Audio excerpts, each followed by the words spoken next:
My name is Nick, and for a significant period, I genuinely believed that my marriage to Audrey was strong, if not flawless, at least stable. Over the years, we had shared countless experiences, navigating the typical ups and downs of life. We always seemed to work through our challenges together, or at least that was my perception. But as I reflect on the past, I realize that while I clung to the notion of a secure marriage, Audrey had already emotionally disengaged from our relationship. This wasn't a sudden change. It was a gradual process, marked by subtle shifts that I was initially blind to. As time went on, Audrey began to exhibit behaviors that were out of character for her. She started coming home later and later on a more frequent basis. And when I asked her about her whereabouts, her responses became increasingly vague and indifferent. "Just out," she would say, barely glancing up from her phone, as if my inquiry were an annoyance. If I pressed her for more details, something I had always done in our relationship, valuing open communication, she would roll her eyes or let out an exasperated sigh, as if my concern was unwarranted. This was unusual behavior. Audrey had always been the kind of person who shared everything with me, even the smallest details of her day. Now, it felt like I was fortunate to receive one-word answers. Her phone seemed to become a constant companion. Whether she was sitting in the living room or getting a glass of water, it was always within arm's reach, and late at night, I would see the faint glow of the screen illuminating her face. When I asked her, "Who are you texting?" she would respond with a curt, "Just a friend." Yet, when I pressed her friend's name, her tone would sharpen, and she'd snap back, "Why do you care?" This defensiveness was a stark contrast to the openness we once shared, and it sent alarm bells ringing in my mind. One night, as I lay beside her, I could no longer ignore the unsettling shift in our dynamic. I turned to her and asked, "Audrey, what's going on? Why have you been acting like this?" Without hesitation, she exhaled sharply and replied, "If I had something to say, I would say it. Let me sleep." That response confirmed the fears I had been trying to suppress. A few days later, the truth came crashing down in the form of a phone call from a mutual friend. His tone was serious as he said, "Look, I don't want to be the bearer of bad news, but I think you should take a closer look at Audrey. I saw her with a man, and it didn't seem like they were just friends." My heart sank. I was speechless, my first instinct being to reject the idea outright. No, not Audrey, not my wife. There had to be some misunderstanding. Yet as I reflected on her recent behavior, the distance, the secrecy, the late nights, the locked phone, I began to accept the harsh truth. This wasn't a sudden shift. It was a culmination of many small changes that, when pieced together, painted a clear picture of betrayal. Though I had suspected something was off for a while, knowing and proving it were two different matters, I needed undeniable proof, and that meant starting with her phone. Audrey had always been protective of her phone, but lately her behavior had escalated. She kept it with her at all times, even during brief outings. Whenever she used it, she angled the screen away from me, which felt suspicious. I needed more than just a hunch. I needed evidence. One night, the opportunity one had been waiting for finally arose. Audrey left her phone on the couch while she stepped into the bathroom. My heart raced as I reached for it. This was my moment.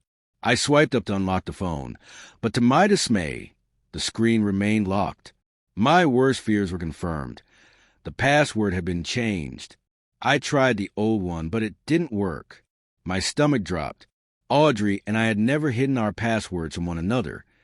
This was a clear indication that she was keeping something from me. If I couldn't access her phone, I needed to find another way to uncover the truth. Days later, the opportunity presented itself when Audrey casually mentioned she was stepping out to run an errand. She offered no details and didn't specify who she was with, just vague enough to trigger my instincts. I decided to follow her.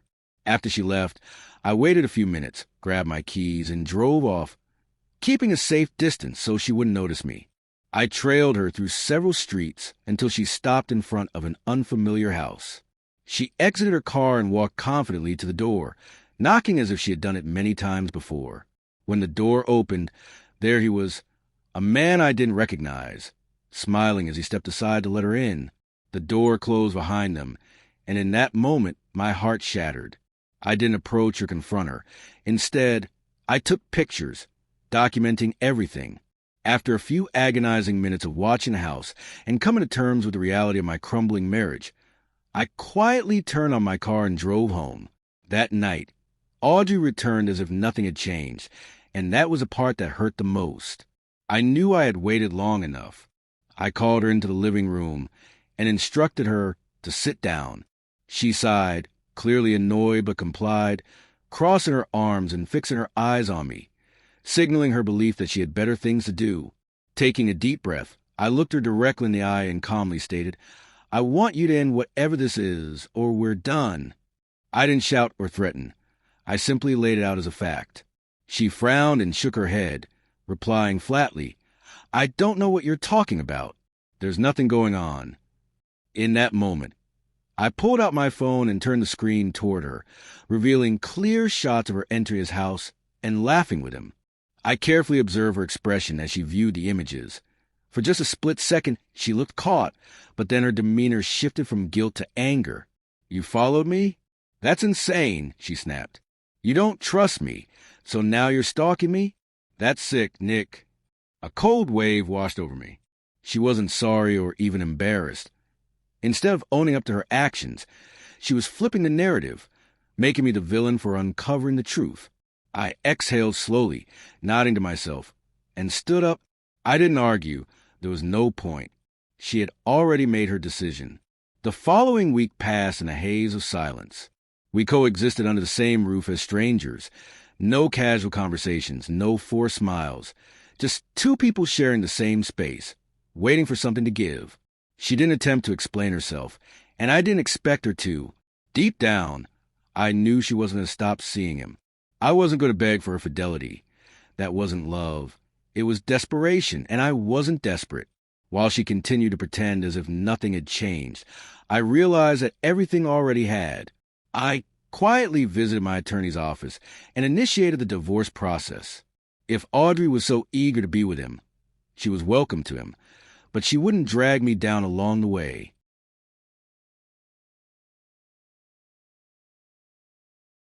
Perhaps she was feeling guilty and wanted to smooth things over. Or maybe this was part of a larger scheme, a confession, an excuse, or one last attempt to exert control before blindsiding me. Regardless, I had no intention of waiting to see how her story unfolded. What she didn't know was that I had already made my move. The divorce papers were ready, neatly tucked in a folder, just waiting for the right moment. However, that wasn't the only surprise I had in store. While she was sneaking around with her lover, I had found someone too, her best friend. What began as harmless conversation, sharing grievances about Audrey's behavior, gradually evolved into something more. She understood the situation better than anyone and recognized the challenges I faced. That evening when I returned home, the atmosphere felt different. The aroma of home-cooked food wafted from the kitchen, an experience I hadn't had in ages. A few months prior, I might have seen this as a sign of her desire to mend things, but I wasn't naive anymore. Whatever this dinner was, it wasn't a peace offering. I took my seat at the table, watching her as she moved with ease, setting the plates, pouring the wine, and smiling as if nothing had changed. We ate in silence. She didn't inquire about my day, and I didn't ask about hers. The only sounds were the occasional clinking of silverware, the soft sips of wine, and the thick tension that lingered between us like an uninvited guest. Midway through the meal, I placed my fork down and met her gaze. She was too composed, too relaxed, a woman who had already made her decision. Leaning back slightly, I asked, "So, have you ended your affair?" Not a single flinch. Instead, she smirked and leaned back in her chair, as if she had anticipated this moment. "I'm leaving you," she declared, her voice steady. I let out a slow breath, not out of frustration, but rather amusement. Once upon a time, those words would have shattered me, prompted me to beg and plead to fix things. But now, it felt like the final page of a book I should have closed long ago. A genuine smile crossed my face. Without saying a word, I stood up, walked into the bedroom, and returned with a neatly stacked set of papers. I placed them on the table in front of her and slid them across. "Perfect," I said, my tone steady. I already signed the paperwork. For the first time that evening, her confidence faltered. She hadn't seen this coming. Her eyes darted from the papers to me, searching for any emotion she could exploit, but there was none, only calm detachment. Suddenly, the doorbell rang. Her head snapped toward the front door, surprised. I, on the other hand, had been anticipating this all night. I pushed my chair back, took my time walking to the door, and opened it. There she stood, Audrey's best friend, effortlessly stunning, the woman with whom I had been growing closer, since realizing my marriage was over. Stepping aside, I gestured toward her and said, "Meet my new girlfriend." The look on Audrey's face was priceless. Shock, betrayal, disbelief, perhaps even regret. She thought she had played her game and won, but she had forgotten one crucial point. When you play games, you must be prepared to lose.